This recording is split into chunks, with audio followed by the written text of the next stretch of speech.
Joseph's dreams, a future from God. Have you ever had a dream that felt so real, like it meant something bigger than you? Joseph had dreams like that, and they changed everything. His family, his future, even the fate of a nation.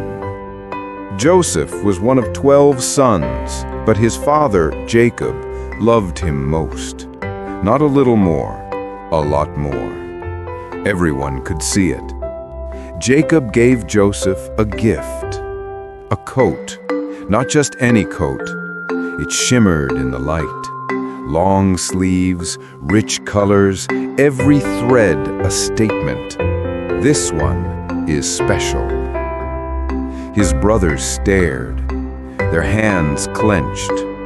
He didn't earn it, he didn't ask for it, but still, he had it, and they did not. One night, Joseph had a dream. The next morning, he shared it with his brothers. "We were in the field, tying up bundles of grain, and suddenly my bundle stood tall, and all of yours bowed down to mine." They froze, laughed, mocked, but inside, they were furious. "So you think you'll be king now? Rule us?" They walked away, but the jealousy didn't. But the dreams didn't stop. Another night, another vision. The sun, the moon, 11 stars, Joseph said. They were all bowing to me. This time, even his father raised an eyebrow. "Are you saying your mother and I will bow to you too?" Joseph didn't have answers. He just had the dream. And sometimes, that's all God gives us at first. A glimpse, a spark, a thread of what's to come. But the brothers had heard enough. The coat, the dreams, the look in his eyes. They weren't hearing from God. They were hearing insult. And Joseph? He wasn't bragging. He wasn't trying to boast. He was just obeying. Just sharing what he saw. But the truth can feel like a threat, and jealousy makes people dangerous. Here's the truth. When God gives you a dream, not everyone will understand. They might roll their eyes. They might walk away. They might even try to stop you. But if the dream really is from God, it will come true. Even if the path is long, even if the people around you don't believe, even if you're thrown off course. Joseph's dreams were only the beginning. Want to see what happens next? Watch the next Tiny Bible Tale, or grab the full Genesis pack below. 7 beautifully told stories, printable activity pages, and colorable moments your family will never forget. Click the link. Step into the story.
the right time, he will honor the choices made in secret.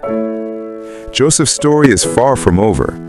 Next time, we'll see what happens inside Pharaoh's prison and how Joseph's faith opens the door to destiny. Watch the next Tiny Bible Tale and don't forget to follow the channel.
Turned into weeks, weeks turned into months, and Joseph remained in prison, still waiting, still believing.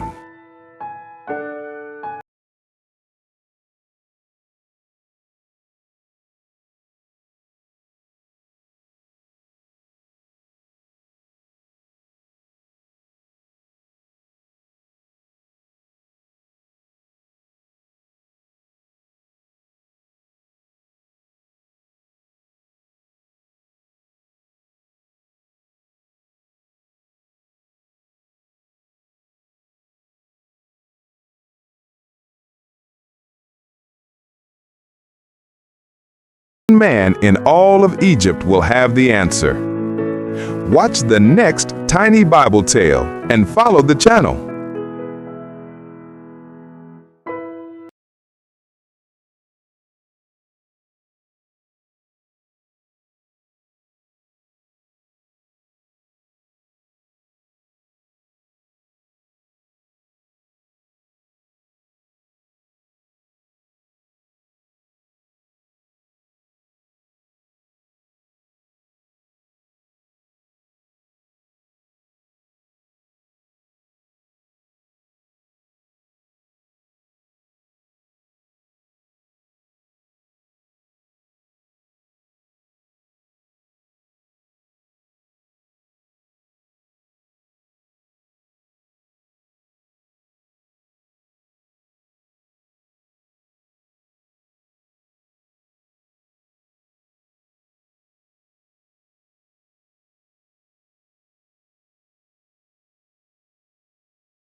came to Egypt from Canaan, Nubia, and beyond.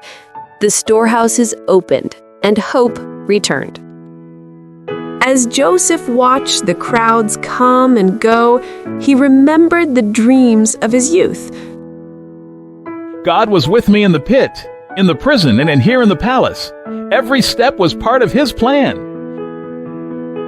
The bundles of grain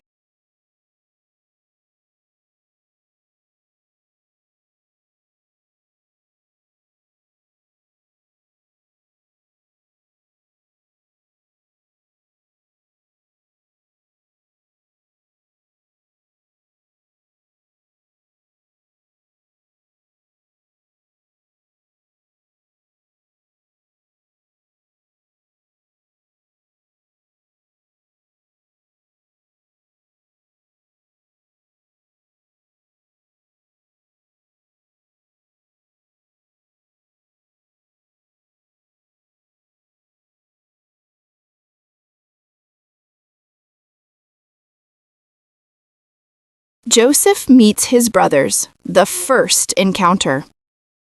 Have you ever seen someone from your past? Someone who hurt you deeply? Someone you thought you'd never see again?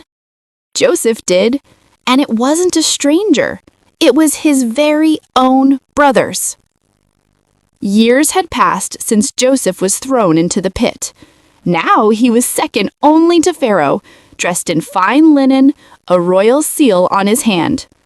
The famine grew worse across all the lands. Back in Canaan, Jacob and his sons were running out of food. Jacob said, "Go to Egypt. I hear there is grain there. Buy some so we may live and not die." So 10 brothers set out on the long journey to Egypt. Days turned into weeks, dust filled the air. Finally, they reached the great storehouses of Pharaoh. "Look at the riches of this place. I've never seen anything like it. Quick, bow before the ruler. Show respect." The brothers kneel low before Joseph's throne. They bowed down before him, just as Joseph had dreamed long ago. But they didn't recognize him. The young brother they betrayed now stood before them as Egypt's governor. Joseph recognized them instantly. Same voices, same faces, a little older, perhaps a little humbler. Joseph to himself, "Those are my brothers, all except Benjamin. And father, still at home?" He clenches his hands, fighting tears. His mind flooded with memories, the pit, the betrayal, the long years of slavery and prison. And yet, standing here, Joseph also saw how far God had brought him. Joseph, quietly, "They meant it for harm, but God turned it for good." Joseph took a deep breath and spoke with authority. "You are spies. You've come to see where our land is weak." The brothers were shocked. "No, my lord, we are honest men. Your servants came only to buy food." "Honest men? You say there are 12 of you?" Brother 3. "Yes, my lord. The youngest is with our father, and one is no more." Joseph's expression softens for a moment. They were speaking of him. Joseph turned away briefly, remembering the boy they had thrown away. But he needed to know if their hearts had changed.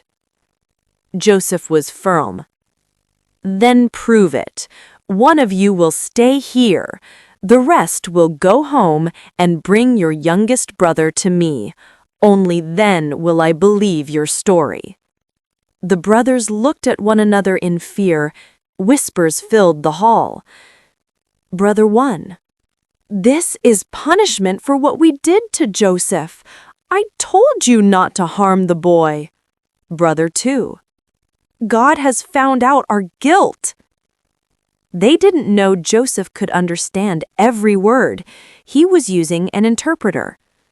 Joseph turns aside, tears in his eyes. "They remember," after all these years?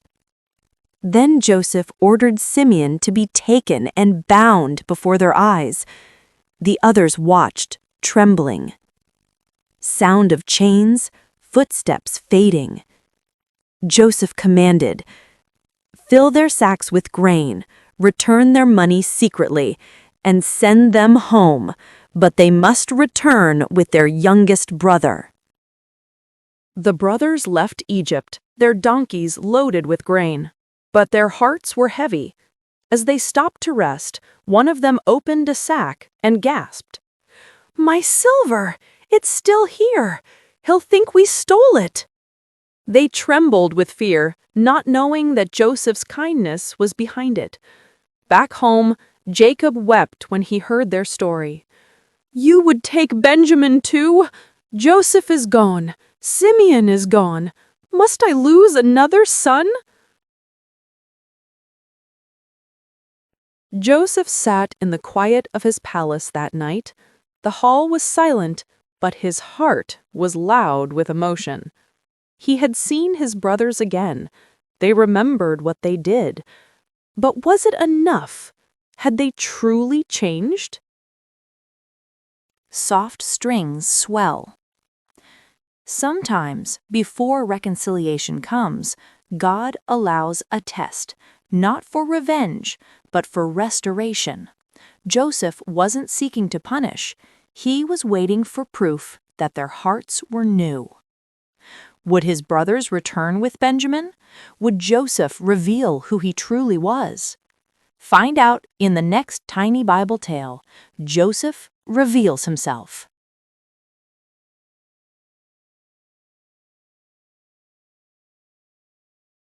Tiny Bible Tales, episode Joseph and Benjamin, a brother's test. True change is shown in how we treat others. Have you ever wondered if someone has really changed? Joseph did. His brothers once sold him as a slave, and now, years later, they were standing in front of him again.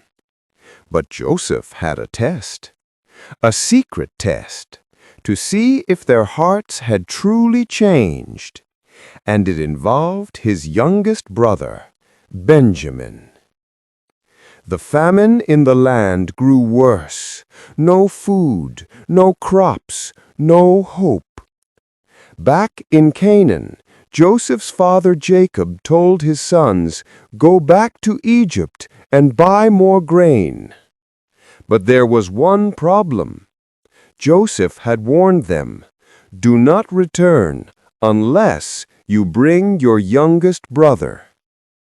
That brother was Benjamin, Joseph's only full brother, the one he hadn't seen in years. Jacob didn't want to lose him too. He had already lost Joseph. He couldn't bear to lose another son.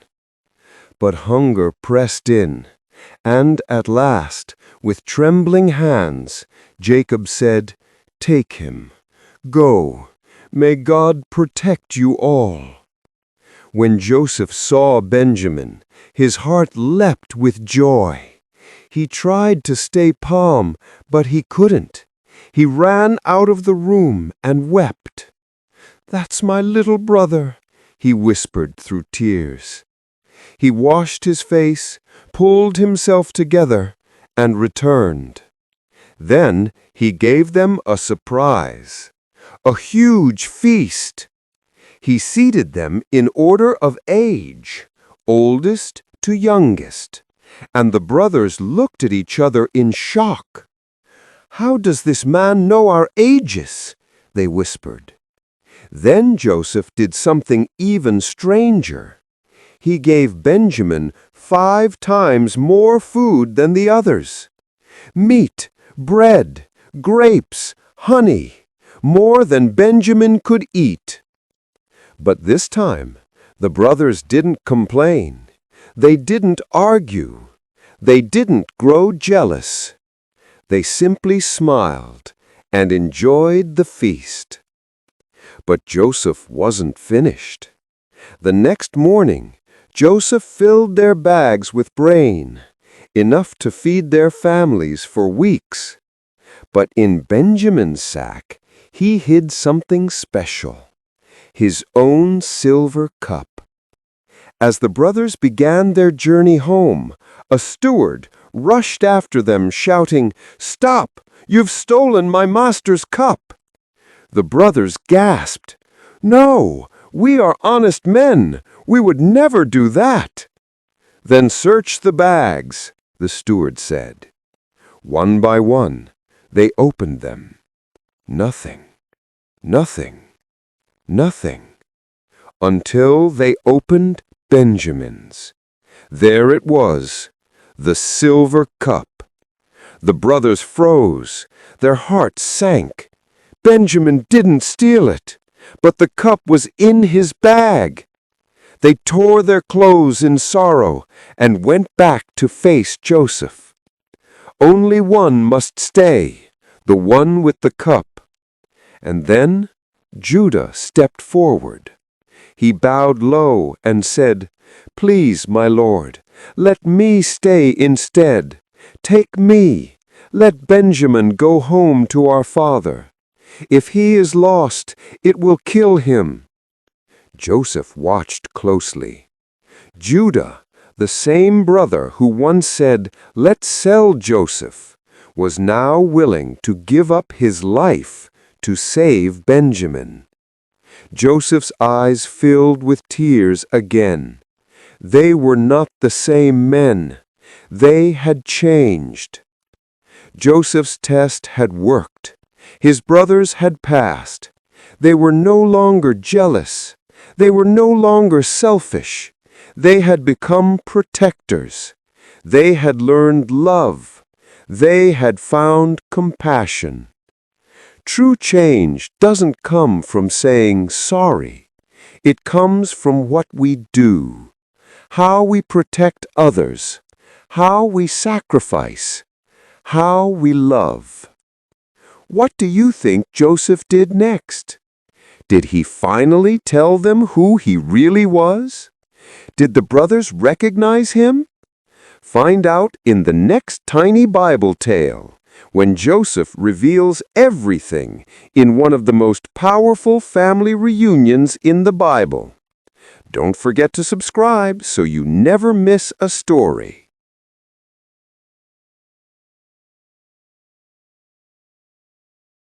Have you ever faced someone who once hurt you deeply and wondered what you'd do if you saw them again?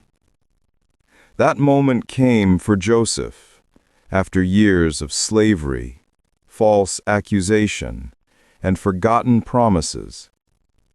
He had every reason to harden his heart, but when the moment arrived, he didn't see enemies. He saw the hand of God at work. The famine had swept across the land. People from far and wide came to Egypt seeking food. And one morning, a group of tired men entered Joseph's hall, faces weathered by hunger, eyes lowered in humility.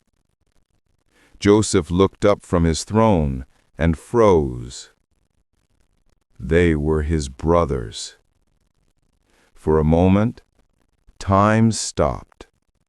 He saw flashes of memory, the pit, the chains, the long nights under foreign skies. But more than that, he remembered the dreams. Dreams of bundles of wheat bowing down, dreams no one believed. And now, before him, the dream stood alive. Joseph whispered a prayer under his breath. "God, if this is the moment, help me forgive." He straightened his robe, hiding the storm in his heart. The brothers bowed low before him, not knowing whose gaze they felt. Joseph's lips trembled. His voice almost cracked as he asked, "Where have you come from?" "From the land of Canaan to buy food," they replied. They didn't recognize his voice, his face, his Egyptian clothing.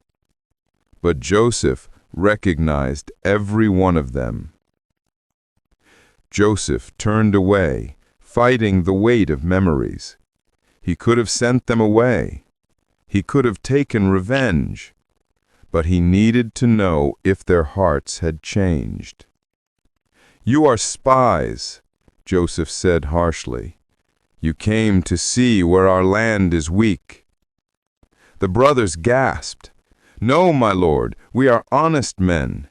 We are 12 brothers. The youngest is home, and one is no more." Those words hit Joseph like an arrow. One is no more. They still thought he was gone. He stepped back, unable to breathe for a moment. Inside, old wounds opened. The betrayal, the silence in the pit, the sound of silver coins. But instead of anger, something else rose inside him. Sorrow. He spoke again, voice trembling but firm. "Leave one of you here. Go bring your youngest brother. Then I will believe your words." Days passed, then weeks, and one morning the guards announced, "The men from Canaan have returned." They entered again, and this time Benjamin was with them. When Joseph saw his younger brother, his eyes filled with tears. He left the room quickly and wept where no one could see. Then he washed his face, composed himself, and returned. "Bring food," he said. "We'll dine together." The brothers looked at one another in confusion, but obeyed. They ate at Joseph's table, not knowing they were seated according to their ages. A small sign Joseph remembered everything. When Benjamin's portion came, it was 5 times larger than the rest. Still, Joseph couldn't hold back any longer. He ordered everyone else to leave. The room fell silent, just the brothers and Joseph. He began to weep, loudly, uncontrollably. The sound echoed through the palace like a river breaking free. "I am Joseph," he cried. "Is my father still alive?" The brothers froze. None spoke. The air grew heavy. Fear and disbelief filled their faces. Then Joseph stepped closer, his tears glistening in the light. He said, "Come near to me." He looked at each of them, the ones who once abandoned him, and smiled. "Don't be afraid," he said. "You meant evil against me, but God meant it for good, to save many lives." He hugged Benjamin first, then Reuben, Judah, and the rest. They all wept together, tears that washed away years of guilt and pain. Soon after, Joseph said, "Go home. Bring our father. Bring your families. You will live here in Egypt, and I will provide for you." The brothers left, filled with awe and relief. Days turned into weeks as the caravan journeyed back through the desert. When they reached Canaan, Jacob was waiting. They ran to him, shouting, "Father, Joseph is alive. He rules all Egypt." For a moment, Jacob said nothing. Then tears welled up in his eyes. His voice trembled. "Joseph, alive!" He rose slowly, leaning on his staff. "Then I must go to him before I die." When Jacob and Joseph finally met, neither could speak. They fell into each other's arms and wept, long and hard. Years of pain melted into peace. The past had not been erased, but it had been redeemed. Joseph's life had been a story of valleys and mountains, from pit to prison to palace. And now, forgiveness completed what dreams began. He stood on his palace balcony one morning, watching the sun rise over Egypt. He thought of every moment that brought him here. Then he prayed quietly, "Lord, thank you for turning my pain into purpose, for making forgiveness my victory."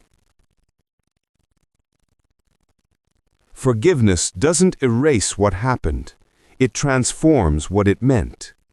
And when we forgive, we set others free and ourselves too. Joseph's story is complete, but God's story continues. Want to watch more Tiny Bible Tales? Subscribe and journey with us through the stories that shaped the world.